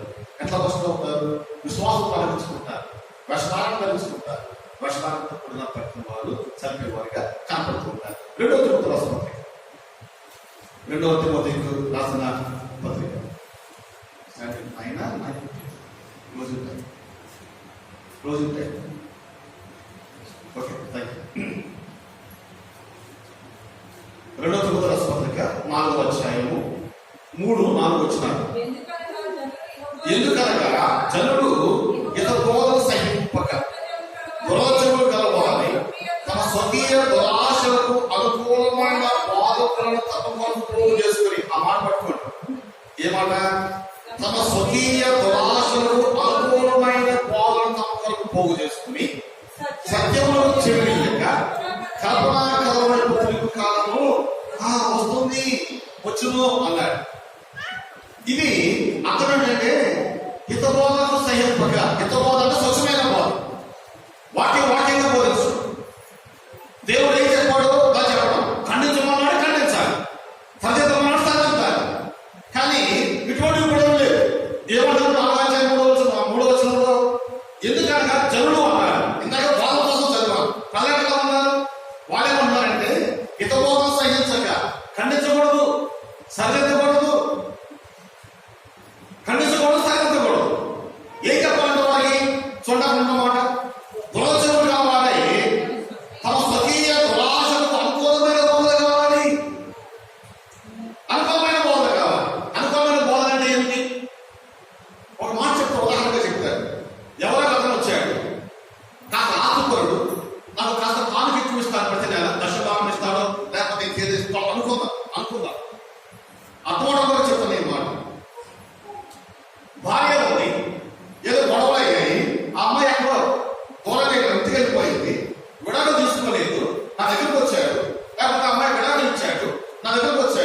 అన్న నేను ఇంకో పెళ్లి చేసుకున్నాను అన్న, కాబట్టి ఇగో ఈ అమ్మాయిని పెళ్లి చేసుకుంటున్నాను, నువ్వు నాకు వచ్చి పెళ్లి చేయాలి, మ్యారేజ్ చేసుకున్నాను కాబట్టి పెళ్లి చేయమన్నా. ఇప్పుడు నేనేం చెప్పాలి? త్వరలో చెప్పిన కాదు బోధానికి అర్థమేంటో తెలుసా? అయ్యా అబ్రహాం గారు 4 పెళ్లి చేసుకున్నాడు కాబట్టి నువ్వు ఎందుకు పెళ్లి చేసుకుంటా ఇబ్బంది ఏం లేదు. ఇదే బాధ అవుతుంది, తనకు అనుకూలమైన బాధ అవుతుందా, దేవుడు వాక్యాసారమైన బాధ అవుతుందా? తనకు అనుకూలమైన బాధ. అతను నేను పోగొట్టుకోకూడదు. అతను పోగొట్టుకుంటే నాకు వచ్చి డబ్బులు పోతాయి. అతను పోగొట్టుకుంటే అతను సంఘానికి రాడేమో, అతను పోగొట్టుకుంటే నాకు ఇచ్చే బాధ కూడేమో, అతను పోగొట్టుకుంటే నాకు నేను చాలా అశుభతనేమో అని చెప్పి అనుకూలంగా బోధిస్తూ పర్వాలేదయ్యా. ఇటువంటి లోపల చాలా జరుగుతున్నాయి కదా, శాంతం చేసుకుంటే 2 పిల్లలు 2 చేసుకుంటే ఏమైంది అంటారు. ఇప్పుడు దానికి అనుకూలమైన బాధ చేస్తూ ఉన్నాను. వాస్తవంగా భార్య బతుకుండగా మూడు పెళ్లి చేసుకోకూడదు వాక్యాసారం, విడాకులు ఇవ్వకూడదు వాక్యం చెప్పుకోండి. భార్య బతుకుండగా మరొక వివాహం చేసుకోకూడదు అని చెప్పుకోండి. మన చారిత్ర కూడా వాక్యం చెప్పుకోండి. ఇవన్నీ మోసం పెట్టుకుని ఆ బోధ చేయకోకుండా మనకి నువ్వు చేసిన తప్పు అయ్యా, ఆమె బతికుంది, ఒక విడాకులు ఇచ్చావా, నేను పోయి మాట్లాడతాను, సమాధానం పడండి, ఆమె బతికే ఉంది, నువ్వు పెళ్లి చేసుకోకుండా నీకు ఎదురు చూస్తుంది, నేను మాట్లాడతాను అని వెళ్ళి మాట్లాడి సఖ్యత కలిగితే బాగుంటుంది. ఆ వెళ్ళిపోయింది కదా, నీకు ఇష్టమైన పెళ్లి చేస్తే పర్వాలేదు. ఇప్పుడు 10,000 బదులు 10,000 చనిపోతాను. ఇదే బాధ అన్నది అనుకూలమైన బాధ. ఉదాహరణ ఇటువంటి లేవు సంఘాలు మన దగ్గర లేకపోవచ్చు అండి, మన దగ్గర లేకపోవచ్చు. చాలా సంఘాలు ఉన్నాయి, మనుషులకు ఆకర్షించే బాధలు ఉన్నాయి, మనుషులకు ప్రేరేపించే బాధలు ఉన్నాయి, మనుషులకు ఆశలు కలిగించే బాధలు ఉన్నాయి, ఆశలు కలిగించే బాధలు. ఈ మధ్య మీరు ఎక్కడైనా చూడండి, బాధలు ఎట్లా ఉన్నాయంటే దేవుడిని దీవిస్తాడు, దేవుడిని దీవిస్తాడు, దేవుడిని ఇస్తాడు, దేవుడికి ఆరోగ్యం ఇస్తాడు, దేవుడికి ఐశ్వర్యం ఇస్తాడు, దేవుడికి కాంతి ఇస్తాడు, దేవుడు ఇస్తాడు ఇస్తాడు ఇస్తాడు. ఇవే బాధలు తప్ప దేవుడు జాగ్రత్త, ఖండితంగా చెప్తున్నా జాగ్రత్త, వాక్యానుసారంగా జీవించు, శిక్ష ఉందని చెప్పి బోధలు ఏమైనా ఉన్నాయా? చాలా. ఒకవేళ అటువంటి వాళ్ళు ఏమైనా చెప్తే ఆ బోధకుడు మంచి బోధకుడు కాదు. ఖండించే బోధలు చెప్తే మంచి బోధకుడు కాదు, ఖండించే బోధలు చెప్తే మంచి బోధకుడు కాదు. వాటి చెప్తున్నమాట సంఘం ఎట్లా ఉంటుందంటే ఇత బోధన సహింపలేని సంఘాలు. అనుకూలంగా చెప్పాలి, అనుకూలంగా చెప్పాలి. ఎప్పుడైతే సంఘం వాక్యం చెప్పే వ్యక్తి వాళ్ళకి అనుకూలమైన బోధన చేస్తూ ఉన్నాడో అక్కడ పశుధాత్మలు లేదు, సంఘములు దేవుడు చిత్తానుసారంగా జరుగుతున్నాయని చెప్పి వాకానుసారంగా ఉండొచ్చేమో కానీ, సంఘాలు పెద్ద సంఘాలుగా ఉండొచ్చేమో కానీ, అనేక వేల మంది కూర్చోబడి ఉండొచ్చేమో కానీ, ప్రభు లేని సంఘము సంఘమని భావించవచ్చు. దేవుడికి మర్యాద సంఘము సంఘమని భావించవచ్చు. దేవుడు ఏం చెప్పాడో ఆ మాట చెప్పాడో తప్ప ఇతరుల గురించి మనసు సంతోషపెట్టే బోధ చేస్తూ ఉంటాయి. అక్కడ ప్రభుత్వ స్థానం లేదు. ఇటువంటి సంఘాలు ప్రపంచవ్యాప్తంగా కోపంగా ఉన్నాయి. కాబట్టి సంఘంలో జరిగే సూచనలు 1 విశ్వాస ప్రస్తుతం అవుతాయి, 2 హితబోధన సహించరు. హితబోధన సహించరు ఎవరు? మీరే. అనుకూలమైనది కావాలి, అనుకూలమైనది కావాలి. ఒక సంఘంలో ఉన్నప్పుడు, ఒక సంఘంలో వాక్యంతో ఉన్నప్పుడు, ఒక సంఘంలో రచగిస్తూ ఉన్నప్పుడు, ఒక సంఘంలో పెంచబడుతూ ఉన్నప్పుడు, ఒక సంఘము ఆ సంఘంలో ఉన్న పెద్దలు కావచ్చు, సేవకులు కావచ్చు, కాపరి కావచ్చు, నిన్ను పరామర్శిస్తూ నీ బాగోగులు చూస్తూ ఆధ్యాత్మికంగా బాధపడుతూ ఉన్నప్పుడు ఆ బాధ విని ఒకరు తప్పు చేస్తే వారి ఖండిస్తూ ఉన్నప్పుడు నన్నే కదా ఖండించారు అని సరిదిద్దుకోవడం మానేసుకుని కల్పనాకాలం వైపు వెళుతూ రోజుకు సంఘాన్ని మార్చే విశ్వాసులు ఉన్నారు లోకంలో. అనుకూలమైన బదులు ఆయన వాక్యం బాగా తెలుసు, బాగా నాకు ఇష్టము, ఆ చెప్పే వాక్యం బాగా ఇష్టము, ఆ బోధనకు చాలా ఇష్టం అని చెప్పి ఆ కథ వైపు వెళ్ళే వాళ్ళు స్పోకరంగా ఉంటారు క్రైస్తవులు. మేము తప్పట్టడం లేదు, వాక్యం రుచి చూస్తున్నాం. చుట్టూ ఉన్నారండి, చుట్టూ వాళ్ళు ఉన్నారు. ఇలాంటి క్రైస్తవ కుటుంబాలు అంత ప్రస్తుతంలో ఉన్నాయో తెలుసు. ఒకే కూరలు వండుకుంటారు, ఒకే కూర వండుకుంటారు నలుగురికి, కానీ ఆధారం నలుగురు సంఘానికి వెళ్తున్నారు. దీన్ని ఏమన్నది? ఏమన్నారండి? సాయంత్రం ఏమో ఒకే కూర నలుగురు తింటారు, ఒకే కూర నలుగురు తింటారు. ఏదో ఒక స్వీట్ ఏదో పట్టుకొస్తే ఒకే స్వీట్ అందరూ కలుపుకు తింటారు, పచ్చుకు తింటారు, షేర్ చేసుకుంటారు. కానీ ఒక సంఘం దగ్గర మాత్రం ఇవ్వలేకపోతారు. ఎందుకంటే సంఘంలో కర్తింపులు ఉంటాయి, సంఘంలో సర్వేశం ఉంటుంది, నువ్వు సరి చేసుకెళ్ళి దేవుడి దగ్గర సరైన వాడిగా ఉంటావు. నీ లోపలే ఎత్తు చూపిస్తేనే దేవుడి వాక్యం నువ్వు సరి చేయబడి దేవుడి దగ్గర సాధనవుతావు. నీ తప్పులేంటో వాక్యాన్ని నువ్వు బయటపెడితేనే ఆ తప్పు సరిదిద్దుకొని దేవుడు ప్రకాశమానంగా కాపాడుతాడు. ఒప్పుకోవడంలో చాలా ఒప్పుకోవట్లేదు. పొలంలో కూడా ఈ ప్రమాదం వైపు చెవులు పెట్టుకుని ఇది మాకు వద్దయ్యా, నాకు అనుకూలమైన మాట చెప్పాలి. ఏంటి అనుకూలమైంది? దేవుడిని దీవించును గాక, దేవుడిని దీవించును గాక, దేవుడిని దీవించును గాక. అంతే. ఎవరైనా తాగేవాడు ఉన్నాడు, అయ్యా నువ్వు తాగవాకయ్యా త్వరలో పోవు చచ్చుకో నాకనగా అంటే ఈ సేవకుడు మంచోడు కాదు.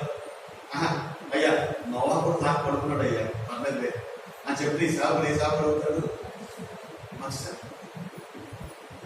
వేరే కొడుకు సేవకుడు నీకు వెళ్ళిపోతాం చెప్పండి అభ్యసిస్తాను. చాలా మంది మాట్లాడుతున్నారు. ఏంటి బాగుంది తెలుసా? ఎత్తుకోవాలి, మనుషులు మొదలు పెట్టాలి, మనుషులు సందేశం పెట్టాలి, వాతావరణం కూర్చుకోవాలి, తన మనుగడ సాగించుకోవాలి.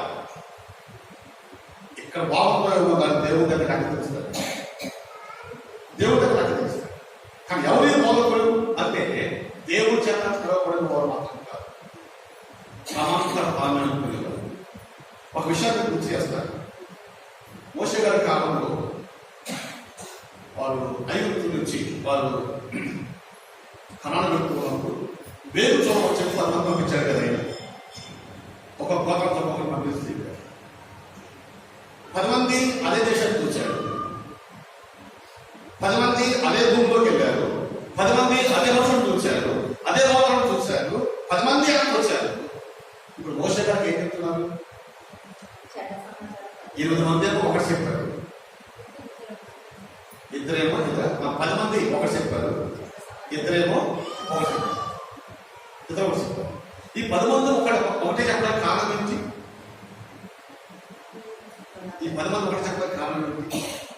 ఈ 10 మంది కూడా లోకానుసారంగా ఆలోచిస్తూ వచ్చారు. ఏమిటంటే వాళ్ళ ముందు మన బలం ఎంత, వాళ్ళ శక్తి ముందు మన శక్తి ఎంత, వాళ్ళ సామర్థ్యం ముందు మన సామర్థ్యం ఎంత, ఈ లోకానుసారంగా ఆలోచిస్తూ వచ్చారు. ఇద్దరు కూడా దైవ సంబంధం ఆలోచిస్తూ వచ్చారు. ఏం ఆలోచిస్తూ వచ్చారు? వాళ్ళ ముందు మన బలహీనమే, కానీ మనం నడిపించే దేవుడు మనకన్నా బలవంతుడు. వాళ్ళ ముందు మనము శక్తిహీనమే, కానీ మన దేవుడు శక్తిహీనుడు కాదు, మన బలం ఇచ్చేవాడు, శక్తి ఇచ్చేవాడు అని వాళ్ళ దేవుడు ఆలోచిస్తూ వచ్చారు. కాబట్టి వాళ్ళు కారణ సాధన పంచుకుంటూ వచ్చారు. హితబోధ ఏమిటంటే ఇదిగో మనం కాము చెప్పుకునే నిజమైన విశ్వాసమే కాదు. తలపులు ఏంటంటే మనం చేయగలము, మనం పిలిచిన వాడు, మనల్ని ఏర్పరచుకున్న వాడు మన పక్ష కార్యం చేయగలని చెప్పి ఇద్దరు చెప్పారు. కాబట్టి ఇద్దరు మాట ప్రకారం ముందుగా పీడారు స్వాగతపరచుకుంటూ వచ్చారు. సంఘంలో జరిగే సూత్రం చెప్పుకున్న విశ్వాస వస్తువులు కనబడతారు. రెండోది హితబోధన సహించక ఇష్టమైన బోధనలు కోరుకునేవారు ఉంటారు. ఇష్టమైన బోధన కోరుకునేవారు ఉంటారు. ఇష్టమైన బోధన ఇవి సంఘాలలో జరుగుతున్న విషయాలు. 2వ తిమోతి పత్రికలో ఉన్నాం కనుక 3వ అధ్యాయం 5వ వచనంలో ఈ మాట ఈ విధంగా రాయబడింది. 2వ తిమోతి రాసిన పత్రిక 3వ అధ్యాయము 5వ వచనం. పైకి పట్టి గల వారిలో ఉండి తన శక్తిని ఆశ్రయించిన వారిలో ఎక్కుదురు, అటు వారికి విముఖుడవై ఉండుము. ఉన్నమాట అంటే పైకే భక్తి ఎక్కడ పడుతుంది? సంఘంలో దగ్గర సూచనలు. సంఘంలో చాలా మంది భక్తి నటించిన వారు ఉంటారు. ప్రార్థన నటిస్తారు, ఉపవాసాలు నటిస్తారు, ఆరాధన నటిస్తారు, అంటే పాడతారే కానీ ఆంతర్యంలో హృదయపూర్వకంగా వాడు ప్రార్థిస్తారే కానీ విశ్వాసంతో ప్రార్థన చేయరు. పైకే భక్తి కలిగిన ఉంటారు. మా పశ్చాత్తం మా భక్తి ఎంత గొప్పదో అది చాటుతూ చాలా మంది కనపడతారు. ఆధ్యాత్మిక విషయంలో మాత్రం ఎంత బస్సుగా కనపడుతూ ఉంటారో అటువంటి వారి గురించి ప్రభువు మాట్లాడారు. ఏమన్నాడంటే మీరు సొంతం పుట్టిన సమాధులు అన్నాడు. గుర్తుందా మాట మీకు? మీరు సొంతం పుట్టిన సమాధులు అన్నాడు. ఎందుగా మాట్లాడాడు? సమాధుల తోటలో ఆ గోరుగా కనపడే వీళ్ళకి సమాధులు ఎంత సుందరంగా కనపడతాయి, పాలనతో కట్టుతూ ఉంటాయి, అలంకరించినట్టుగా ఉంటాయి. ఇంకా లోపడేముంది? ఆ దేహం కులిపోయింది. నా స్వభావం మాట్లాడతాను. లోపడేమో కంపు, బయటకేమో తిప్పు. ఇది సమాధి. చాలా మంది క్రైస్తవ జీవితాలు పైకే వ్యక్తిగత వారిగా ఉండి లోపల మాత్రము కుళ్ళ జీవితాలు కనబడుతూ ఉన్నాయి. విశ్వాసం వసూలైపోతూ ఉన్నారు.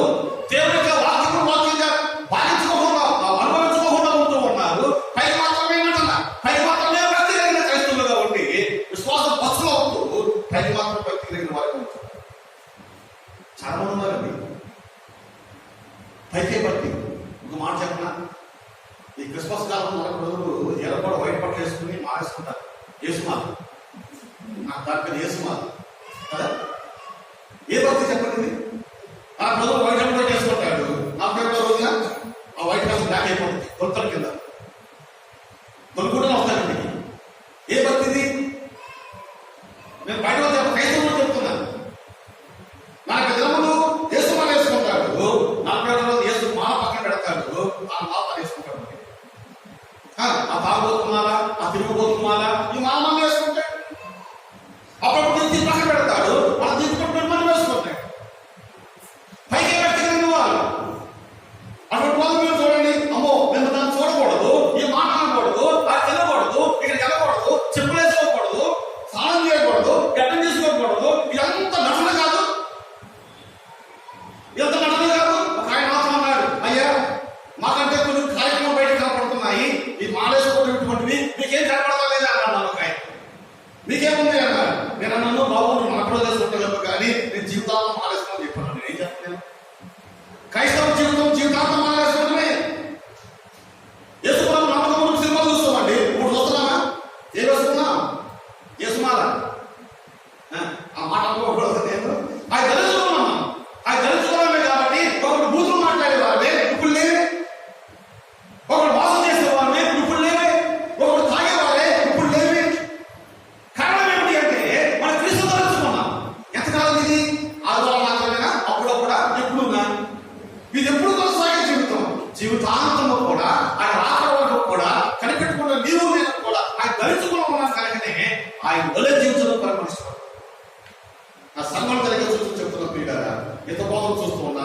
పైకి పట్టి తిరిగిన వారు కనపడుతున్నారు, పైకి పట్టి తిరిగిన వారికి ఉన్నారు. కానీ నువ్వు మన చదువుతావు మాట చదువు మాట 3 అధ్యాయం చదువుతావు 5 వచ్చింది. పైకి పట్టిగా వారి వల్ల ఉండేది దాని శక్తిని ఆశ్రయించడం లేదు.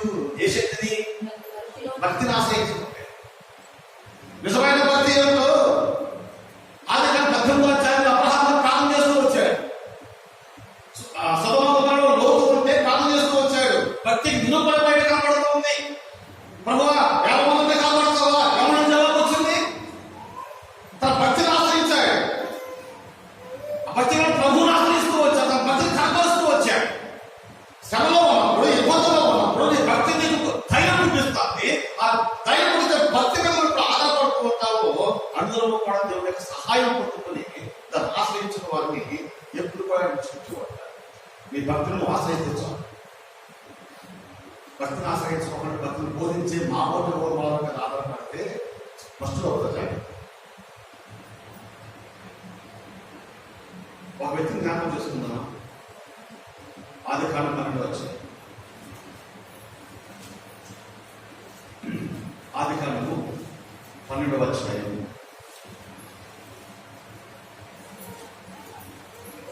4వ వచనం. యెహోవా అతనితో చెప్పిన ప్రకారం అబ్రాము వెళ్ళెను, లోతు అతనితో కూడా వెళ్ళెను. ఎవరెవరు తెలియదు? ఎవరెవరు తెలియదు? అబ్రహాం ఎవరితో వెళ్ళాడు? లోతు ఎవరితో వెళ్ళాడు? దేవుడు చెప్పిన ప్రకారం అబ్రహాం వెళ్ళాడు. ఇప్పుడు లోతు ఎవరు గమనించాలి? దేవుడు గమనించాలా? అబ్రహాం గమనించాలా? లోతు ఎవరు చూస్తే అబ్రహాం దేవుడు గమనించమాట వాస్తవమే. ఇప్పుడు లోతు ఎవరు గమనించాలి? అబ్రహాం అనే మనుషులు గమనించాలా? దేవుడు గమనించాలా? దేవుడు గమనించాలి. కానీ ఇక్కడ ఎవరు గమనిస్తున్నాడు? అబ్రహాం గమనిస్తున్నాడు. అది లోతు దేవుడు గమనించాలి. ఒకే బలిపీఠం దగ్గర ఎందుకు ఆరాధన చేశారే? అబ్రహాము దేవుడు గమనిస్తూ వచ్చాడు, లోతు మనుషులు గమనిస్తూ వచ్చాడు. కాబట్టి ఇతర భక్తులు తారకాన్ని చూస్తూ ఉన్నాం, ఇతర జీవితంలో తారకాన్ని చూస్తున్నాం. ఒక భక్తి దిగజారిపోయిన భక్తి, ఒక భక్తి దేదీప్యమైన భక్తి. నీ భక్తి ఎవరు కోరుకుంది? నీ భక్తి ఎవరు కోరుకుంది? నేను అప్పుడప్పుడు ఎవరు కూడా చెప్తూ ఉంటా, నన్ను చూసి యేసుప్రభు నాకు బాగుంటా, నాకన్నా పోతామని చెప్తారు. నన్ను చూస్తున్నారు యేసుప్రభు నమ్ముకున్నా, నాకన్నా పోతాం. కానీ చూడవలసింది ఎవరు? మీరు కూడా, నేను కూడా. లోపల ఆయన చూడండి, లోపల ఆయన చూడండి. నా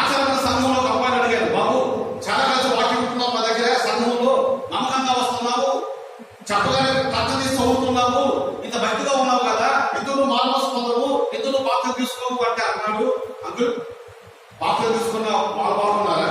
బాప్తిసం తీసుకున్న వీళ్ళ బాగున్నారా? వాళ్ళకి మీరే బాప్తిసం ఇచ్చారు కదా, వాళ్ళు కూడా మీరే వాక్యం చెప్పారు కదా. ఇదిగో వీళ్ళ ఈ లోపాలు ఉన్నాయి, వీళ్ళ ఈ లోపాలు ఉన్నాయి. ఇప్పుడు నేను అదే లోపాల్లో ఉన్నాను. బాప్తిసం తీసుకుని వాడలో మార్పు లేదు. ఇప్పుడు నేను నన్నే చేయమంటున్నాడు కదా. అవునా కదా? మనం అవుతున్నా కదా. నీకు లోపల కదా ఉన్నాయి కదా, ఉన్నాయి. చెప్పుకోమంటే బయట చెప్పుకోమంటే అందరూ బాగుంటుంది. అందరూ బ్రాహ్మణులు అంటారు, మాసం పోయేది తెలియదు. అందరూ బ్రాహ్మణుడే, కానీ చిక్కుకోలేకపోతే తెలియదు. లోపల సూత్రే నా మాట కదా. అందరూ విశ్వాసమే, అందరూ విశ్వాసమే, కానీ లోపల ఇటువంటి కనపడుతుంటే జాగ్రత్త. నేను చెప్పాను అబ్బాయికి, నన్ను చూస్తే నాకని వెళ్ళిపోతున్నాయి. నాలో తప్పు కనపడవచ్చు, వాడు తప్పు కనపడవచ్చు, వాళ్ళ తప్పు కనపడవచ్చు, కానీ యేసు తప్పు ఏ తప్పు ఆయన చూస్తున్నాడు. వాళ్ళ తప్పులు చూస్తున్నానే. నువ్వు ప్రభు నమ్ముకొని వాక్యానుసారం జీవించి ఇది నిజమైన భక్తి అని నువ్వు రుజువు చేయి. వాళ్ళు సిగ్గొస్తున్నావు. అయ్యో మేము బాత్రూమ్ తీసుకుని తప్పులు చేస్తున్నామే, మాకన్నా వెనకాల తప్పు నిజాయితీగా ఉన్నాడని చెప్పి వాళ్ళు సిగ్గొస్తుందయ్యా. నువ్వు నమ్మి ప్రభు బాత్రూమ్ తీసుకున్నాను ఎప్పుడు ఇస్తాను బాప్తిసం అన్నాడు. కొంతకాలం కనిపెట్టి ప్రార్థన చేయమన్నా అందుకోసం మేము వచ్చి బాప్తిసం వచ్చి నమ్మకంగా ఉన్నాడు కదా. విశ్వాసం వస్తుంటారు, పైకే బట్టి లేని వారికి కనపడుతుంటారు. ఇవన్నీ సంఘంలో జరిగే సూచనలు. ఎన్నో చెప్పండి సంఘంలో జరిగే సూచనలు. విశ్వాసం వస్తూ అవుతారు.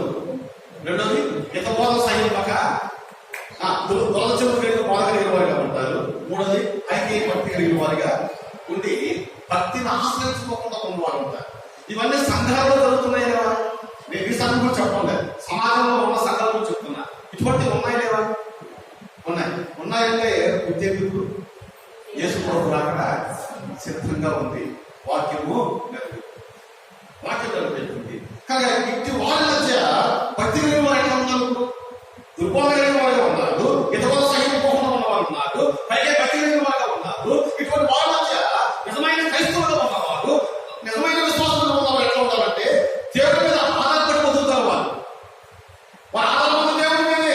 ఎవరో ఇస్తారు చెప్పి అనుకో, నేను దేవుడిని నేను ఆయన సమస్తం గ్రహించుకోవడంగా ఉన్నాడు. యెహోవా కాపరి నాకు లేదు.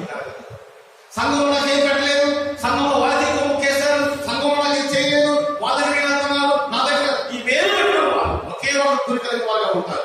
ఏం గురి అంటే దేవుడి మీద ఆధారపడి బతుకుతారు, లేకపోతే బోధ చెప్పి కలిగిన వారిగా ఉంటారు. తర్వాత దేవుడు ఎందుకు ఆనందిస్తూ బతుకుతారు. దేవుడు ఎందుకు ఆనందించడం అంటే కష్టం వచ్చినా, ఇబ్బంది వచ్చినా, శ్రమ వచ్చినా, కరువు వచ్చినా ప్రభు నాతో ఉన్నాడు, ఈ ఆనందం కలుగుతారు. దేవుడు ఎందుకు ఆనందిస్తూ బతుకుతారు. తర్వాత మూడు దేవుడి చేత నడిపించబడతారు. దేవుడి చేత నడిపించబడతారు. ఎవరిని ఆశ్రయించరు, దేవుడి చేత నడిపించబడతారు. దేవుడి చేత శక్తివంతులయ్యి ఈ లోకంలో ఉద్యోగంగా జీవించాలని కనపడుతూ ఉంటారు. వీరు వేషకాలను క్రైస్తవులుతారు. వీరు నిజ క్రైస్తవులుగా ఉన్నవారు.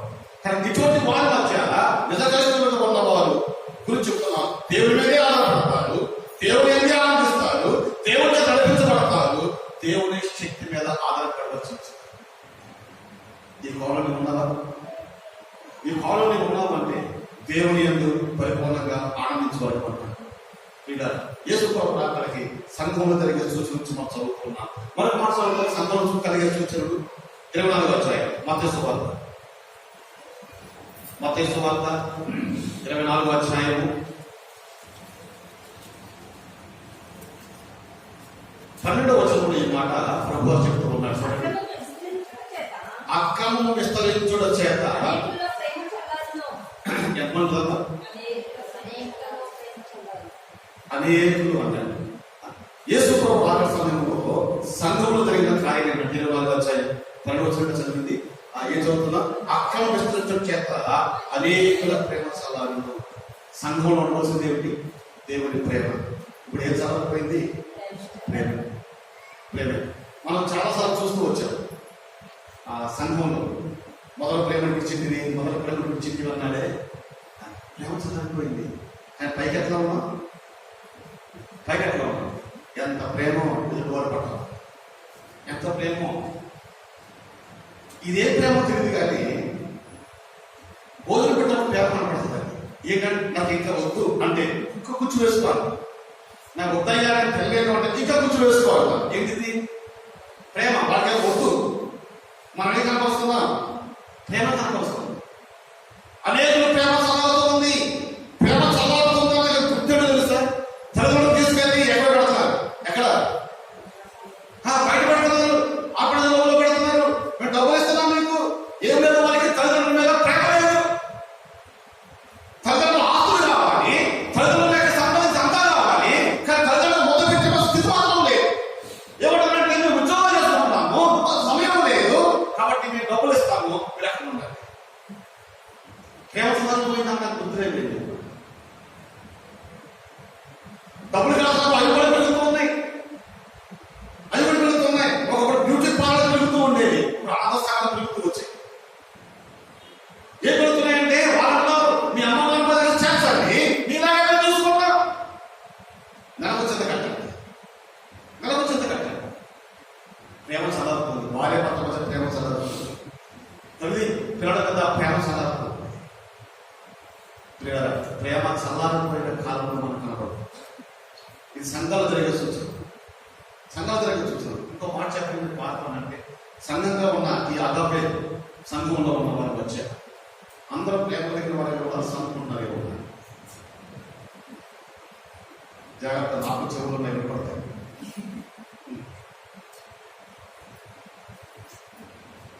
ఎవరు మాట్లాడలేదు. ఒప్పుకోవాల్సింది, ఒప్పుకోవాల్సింది. నీకన్నా కాస్త మంచి పొరడితే సరుకులు, ఒక మొక్క తక్కువ వేస్తే సరుకులు, నీకు ఇవ్వాలి ఇవ్వకపోతే సరుకులు, నువ్వేదో ఇచ్చావు అది తెలియలేదు. సరుకులు మీ ఇంట్లో ఫంక్షన్ అయితే నువ్వు ఏదో జాకెట్ మొక్క ఎక్కావు, వాళ్ళ ఇంట్లో ఫంక్షన్ అయితే జాకెట్ మొక్క పెట్టలేదు. ఏమో చెప్పండి. ఎవరు మాట్లాడుతుంది? మీకు వెళ్ళేవా? చాలా మంచిగా నిజమే. సరుకులు, దేవుడు సరుకులు పెట్టుకుంటుంది. ఇస్రాయేల్ సరుకులు వెళ్ళలేదు. సరుకులు పెట్టి మోసంతో పాటు సందర్భంలో, అయ్యా వీళ్ళ పరిచయపోతున్నాను, మొత్తం తీసేస్తాను నేను, నీ ద్వారా వాళ్ళని సంతానం ఇచ్చి మరో జనాంగం తయారు చేస్తాను చెప్పాను. అబ్రహాం ఆదాము ద్వారా సంతానం, నోవహు ద్వారా తీసేసాడు. నోవహు ద్వారా సంతానం ఇప్పుడు అంటున్నాడు అలా తీసేస్తాను, నేను పెట్టుకుంటాను. బతుమాలుకున్నాడు. దేవా నువ్వు పక్షవత్వాలు అంటారయ్యా అందరూ, ఆ మాట వద్దులే అన్నాడు. నేను నిలబడతా ప్రభు, మంచి పని చేసే ప్రభు, నా ద్వారా ఒక ప్రభు వస్తుంది, ఒకే కుటుంబం, అందరం తీసే చెప్పు నేనైతే. కాబట్టి మా అమ్మ నాకు మోషన్ పేరు పెట్టలేదు. ఆ పేరు ఎక్కడ పట్ల చెప్తున్నట్టు నిజమే. అనేక ప్రేమ చదవకు, ప్రేమ చదవకు. ఇంకా చదువుతాము కొన్ని మాటలు చూడండి. 24 అధ్యాయంలోని మత్తయి సువార్త 9వ వచనం చదువుతున్నా. 9వ వచనం. అప్పుడు జనులు నిన్ను శ్రమపాలు చేసి ఏం చేస్తారంట? చంపుతారు. జరుగుతున్నాయి. స్వాత చెప్తే ఏం జరుగుతున్నాయి? చంపుతున్నారు, శ్రమపాలు చేస్తున్నారు. ఎందుకు శ్రమ అంటే బైబిల్ పట్టుకున్నావు కాబట్టి శ్రమ, సంఘానికి వస్తుంది కాబట్టి శ్రమ. కారణాలు ఏమి లేవు, ద్వేషాలు లేవు, ఉద్దేశాలు లేవు, ఏమి లేవు. నువ్వు ప్రభువు నమ్ముకున్నావు కాబట్టి శ్రమ పడుతున్నా. యేసు ప్రభువు ఏం చెప్పాడు? 16 లోకంలో శ్రమ కలుగుతుంది అన్నారా? శ్రమ కలగదు అన్నాడు. నా శ్రమ కలుగుతుంది, లోకంలో శ్రమ కలుగుతుంది, నాకు శ్రమ కలిగింది, నీకు శ్రమ కలుగుతుంది. ఆయన ధైర్యం కొట్టిన పక్షం నిర్మాణం చెప్పాడు. లోకంలో శ్రమ కలుగుతున్న క్రైస్తవులకి వాళ్ళు ఎంత శ్రమ పడుతూ ఉన్నారో అంతగా క్రైస్తవం విస్తరిస్తూ ఉంది. మనం సర్వేలు చదివాను. ఏం చదివానంటే గత 11 సంవత్సరాలుగా క్రైస్తవ సంఖ్య ఎక్కువైంది. గత 11 సంవత్సరాలుగా క్రైస్తవ సంఖ్య డబల్ అయింది. ఎందుకు డబల్ అయింది? గత 11 సంవత్సరాలుగా క్రైస్తవుల మీద విద్వేషాలు జరుగుతూ వచ్చాయి. క్రైస్తవులని చంపుతూ ఉన్నారు, కొడుతూ ఉన్నారు, శ్రమపాలు చేస్తూ ఉన్నారు. కానీ సంఖ్య ఏమవుతుందంట? కొత్త సభ్యులు తీసుకుంటూ ఉన్నారు, సంఘాలు జరుగుతూ ఉన్నారు, పరిచయం జరుగుతూ ఉంది. అనేక చోట్ల దేవుని యొక్క వాక్యం ఆశ్చర్యంగా వచ్చారు. యేసు ప్రభువు నమ్ముకున్నాము, నీకు శ్రమ, నీకు శ్రమ, దర్శకపడు. ఇంకో మాట చదువుతాను. మార్కు సువార్త 13వ అధ్యాయం. మార్కు సువార్త 13వ అధ్యాయము 10 వచనం చూడండి. మార్కు సువార్త 10. సకల జనులకు సువార్త ముందుగా ప్రకటింపబడెను. 13వ అధ్యాయం 10వ వచనం కదమ్మా. ఓకే, చదవండి. సకల జనులకు సువార్త ముందుగా ప్రకటింపబడెను. వారి మిమ్మల్ని అప్పగించడం కోరుకోవడప్పుడు మీరు ఏమి చెబుతున్నాను ముందుగా చెప్తపడి భవిష్యత్తు మాట ఏమిటంటే సువార్త ప్రకటిస్తారు. యేసు ప్రభు అక్కడ సువార్త విస్తరిస్తుంది. ఒకప్పుడు యేసు ప్రభు ఎవరో తెలియదు. ఇతడు యేసు ప్రభు ఒక దేవుడు గురించి లోకంలో తెలుసు. ఇద్దరు అక్షర రాయవాడు కూడా తెలుసు. ప్రతి చోట కూడా ప్రభు యేసు ప్రభు దేవుడు దేవుడు చాలా కనబడుతూ ఉన్నారు. ఒకప్పుడు సువార్త ఎలాంటి ప్రాంతాల్లో ఉండేవి, సంఘాలు లేని ప్రాంతాల్లో ఉన్నవి, సువార్త లేని గ్రామాలు ఉన్నాయేమో కానీ ఇది మన ప్రతి ఊళ్ళో కూడా యేసు అని ఒక వ్యక్తి ఉన్నాడు అని, ఆయన దేవుడు అని, ఆయన క్రైస్తవం అంటారని చెప్పి అది ఒక్కరికి కూడా తెలుసుకున్న సందర్భాలు కనబడుతున్నాయి. దానికి కారణం ఏంటి? యేసు ప్రభు రాకడలో సువార్త ప్రకటించడం. ఎవరు చెప్తారు సువార్త? సంఘంలో ఉన్న వారమే. అయితే నువ్వు చెప్పు, లేకపోతే చెప్పిన వారిని ప్రోత్సహించు. సంఘం జరిగే సూచనలు గుర్తున్నా. సంఘం జరిగే సూచనలు నేను మళ్ళీ అడుగుతాను, మర్చిపోవాలి. ఎవరు చెప్పండి? సంఘం జరిగే పెద్ద బోధ, సహేతుక, కొరత చెవులు కలిగిన వారు, అబద్ధ బోధ ప్రేమించే వారు వేస్తారని ఉంటారు. ఇది తర్వాత విశ్వాస పశువులు ఉంటారు. పైకి భక్తి కలిగిన వారిగా ఉంటారు. తర్వాత అనేకులు ప్రేమ సదా ఉంది. తర్వాత క్రైస్తవులకి శ్రమలు ఉన్నాయి. సువార్త ప్రకటన. ఇవన్నీ సంఘము అనే దాంట్లో ఉన్న వాళ్ళు చేస్తున్నామా లేదా? జరుగుతున్నాయి లేదా? ఇంకా జరగవలసి ఉన్నాయా? ఏమన్నా ఇంకా జరగలేదండి, ఇంకా జరుగుతుందేమో అంటే ఏమన్నా జరుగుతున్నాయా? అంటే యేసు కూడా ప్రాధాన్యత ఉంది. అది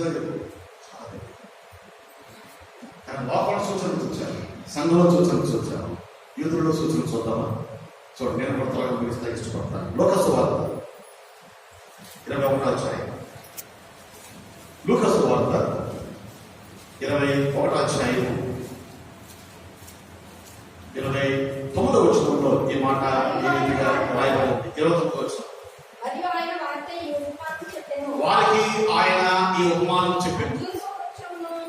అంజూరపు చదవను ఆయన వారితో ఈ ఉపమానం చెప్పాను. అంజూర వృక్షమును సమాధి వృక్షం చూడండి, అవి చిగురించు చూసి వసంత కాలప్పుడే సమీపమాయను అని మీ ఎంతటి మీరే తెలుసుకున్నారు కదా అన్నారు. అంజూరపు చెట్టు చిగురించే కాలం వచ్చింది. ఇప్పుడు దాకా అంజూరపు చెట్టు ఎండిపోయింది. అంజూరపు చెట్టు ఎండిపోయిందే కానీ ఇప్పుడు వసంత కాలం వచ్చింది. అంజూరపు చెట్టు చిగురించే కాలం వచ్చింది. ఎప్పుడు వచ్చిందంట? ఇది వసంత కాలము. చిగురుస్తుందంటే ఏమనుకోవాలంట? వసంత కాలం అప్పుడే వచ్చింది అని అనుకోవాలి. దీని భావం ఏమిటి అంటే, మీరు లేఖనం చదువుతున్నప్పుడు ఎక్కడైనా సరే అంజూరపు చెట్టు అనేది కాపాడితే అది ఇశ్రాయేలు జనాంగానికి గుర్తు చెప్పు అనుకోండి. 10 గోత్రాల వారు అంటే 12 గోత్రాలు విడిపోయారు కదా. 10 గోత్రాల వారిని ఇశ్రాయేలు రాజ్యం అన్నారు. 2 గోత్రికుల్ని యోధా గోత్రం అన్నారు. యేసు ప్రభువు ఉపమానం చెప్తూ ఉన్నాడు. ద్రాక్ష చెట్టు నాటబడింది అంజూరపు వనంలో. ఆ ద్రాక్ష వల్లి చిగురించలేదు కాబట్టి దాన్ని తీసివేయమని చెప్పి అన్నాడు. తాపమాన బతిమానుకున్నాడు. ఈ వాటి మనం చదువుకుంటూ ఉంటాం. ద్రాక్ష చెట్టు అనేది యోధా జనాంగానికి గుర్తు. ఈ అంజూరపు చెట్టు అనేది ఇశ్రాయేలు జనాంగానికి గుర్తు. ఇప్పుడు అంజూరపు చెట్టు చిగురించాలా, ద్రాక్ష చెట్టు చిగురించాలా? అంజూరపు చెట్టు చిగురించాలి అనగా విడిపోయిన జనాంగము మళ్ళా తెలుసుకోవాలి. సొలొమోను కుమారుడైన యెరొబోము కాలంలో ఇశ్రాయేలు జనాంగం 2 భాగాలుగా విడిపోయింది. ఆ విడిపోయిన 2 గోత్రాల వారు కూడా మరలా కలుసుకోవాలి. మరలా కలుసుకుని ఏకరాజ్యంగా ఉండాలి. దీన్ని అంజూరపు చెట్టు మరలా చిగురిస్తుంది అన్నాడు ఆయన. దీని ఏమంటామంటే ఇశ్రాయేలీయులు చిగురించువారుగా ఉండి పచ్చని తోటగా కనపడతారు జనాలు. ఎప్పుడు కనపడతారు అంటే చూడండి లేఖనంలో మనం చదువుకుందాం. యెహెజ్కేలు గ్రంథము యెషయా గ్రంథము 11వ అధ్యాయం. యెషయా గ్రంథము 11వ అధ్యాయము 11, 12 వచనాలలో ఈ మాటలు ఇంతగా రాయబడి ఉన్నాయి. 11, 12 వచనాలు. ఆ దినమున శేషించు తన ప్రజల శేషమును అష్షూరులో నుండి, ఐగుప్తులో నుండి, పత్రాసులో నుండి, కూషులో నుండి, ఎలాములో నుండి, షినాలో నుండి, ఆమోకులో నుండి, సముద్ర తీర్పులో నుండి విడిపించి రప్పించుటకు యెహోవా రెండో మారుగా చేశాను. మొదటి మారు ఐగుప్తులో ఉన్న వారిని విడిపించడం చేసేవాడు కదా. ఐగుప్తులో ఉన్న వారిని కనాను ఇశ్రాయేలు చెదిరిపోయారు. ఇశ్రాయేలు చెదిరిపోయారు. మీకు బాగా గుర్తున్నట్టయితే ప్రజల దగ్గర యేసు ప్రభువు ఉన్నప్పుడు ఈ మనుషుల్లో ఏ లోపం కనపడటం లేదు అంటే వాళ్ళు ఏమన్నారు? ఆ లోపం మీద మా మీద వేసుకుంటాము, నువ్వు సిలువ వేయండి. ఆ నేల మా మీద వేసుకుంటాము, నువ్వు సిలువ వేయండి అన్నారు. ఆ నేల అనగా అనేకవంతుడైన యేసు ప్రభు యొక్క మీద నిందలు వేపి, అబద్ధములు మోపి, నిందలు మోపి వాళ్ళు దేవుని వాక్యానుసారంగా తప్పు కలిగిన వారిగా ఉన్నారు కాబట్టి వారు చేసిన దానికి వాళ్ళు పరిహారం పొందుతున్నారు. కౌసల అదృష్ట కాలంలో వాళ్ళు చెదిరిపోయారు. ఇశ్రాయేలు భూప్రపంచంలో చెదిరిపోయారు. ఇప్పుడు చెదిరిపోయిన వారి గురించి యెషయా ప్రవచిస్తూ ఉన్నాడు. ఏమంటున్నారు? 11వ వచనంలో ఆదిమములను ఎదురము యేసుతో రాకడ సమయంలో ఆదిమములలో తొలి కార్యం అంటే తన ప్రజలను శేషమును అశ్షూరులో నుంచి పిలిపిస్తాను, ఐగుప్తులో పిలిపిస్తాను, పత్రస్లో పిలిపిస్తాను, ఆఫ్రికా దేశం కూర్చోండి, ఆఫ్రికా దేశంలో ఉన్నవారు అక్కడ పిలిపిస్తాను. ఎక్కడున్నప్పటికీ కూడా నేను అందరినీ కూడా ఏమన్నాడు? భాగంలో చూడండి ఏమంటున్నాడు? విడిపించి రప్పించుటకు యెహోవా రెండవ మాత్రం చేశాడు. మళ్ళా యూదులు ఐక్యత కావాలి, ఇశ్రాయేలు ఐక్యం కావాలి. 1947 సంవత్సరంలో ఇశ్రాయేలు స్వతంత్ర దేశముగా పేరుగాంచిన దేశముగా ఉంది. అప్పుడు వరకు ప్రపంచ దేశంలో ఇశ్రాయేలు మ్యాప్ లేదు. ఇశ్రాయేలు చెదిరిపోయిన వారిగా ఉన్నారు. మనకి 47 స్వతంత్రం వచ్చింది. ఇశ్రాయేలు 47 సంవత్సరంలో స్వతంత్రం వచ్చింది. వారికి కూడా వారి దేశం ఏర్పడ్డారు. ప్రపంచంలో దేశంలో గుర్తించారు వారిని. ఎప్పుడైతే 47 సంవత్సరంలో వారి దేశంలో గుర్తించారో ప్రపంచంలో అందరూ కూడా ఇది మా దేశంలో వెళ్ళాలి. బయలుదేరి వస్తూ వచ్చారు. వాళ్ళు బయలుదేరి వస్తూ వచ్చారు. ఇశ్రాయేలు దేశము ఒక ఫ్యాంటసీ చిప్పు ఓపెన్ చేస్తే అక్కడ ఉండదు. చిన్న దేశం మహా అంటే ఒక మండలం అంతా ఉంటుంది.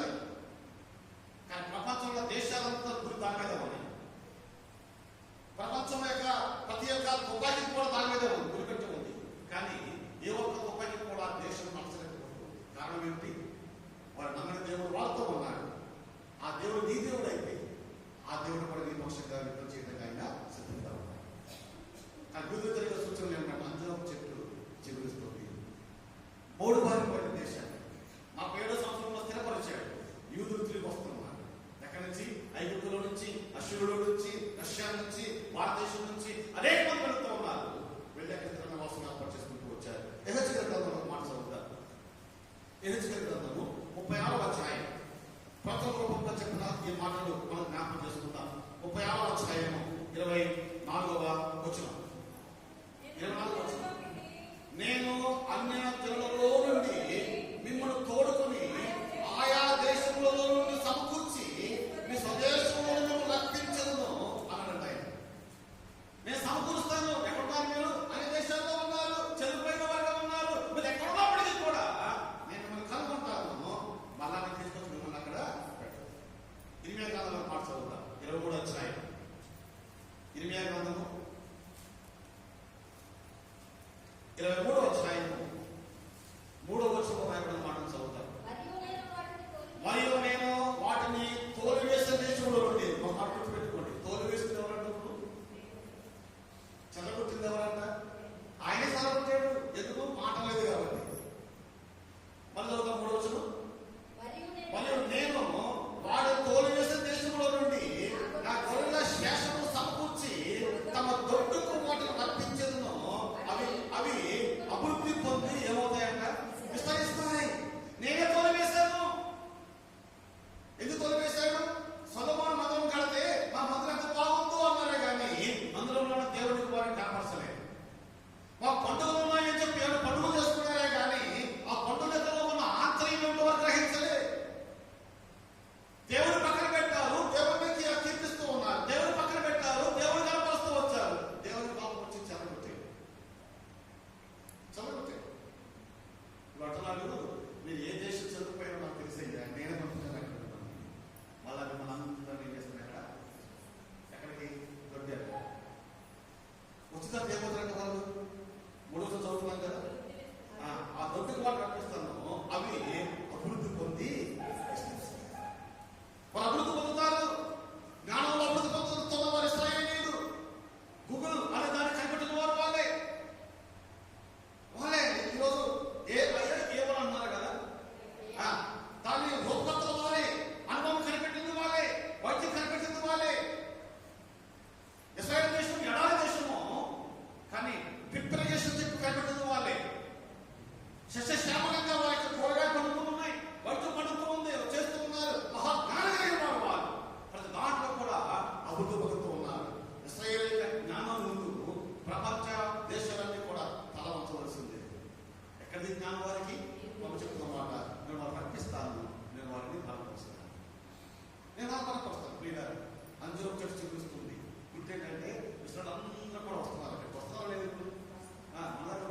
ఇస్రాయల్ దేశం వెళ్ళిపోతాం అక్కడ మా పూర్వీకులు అక్కడ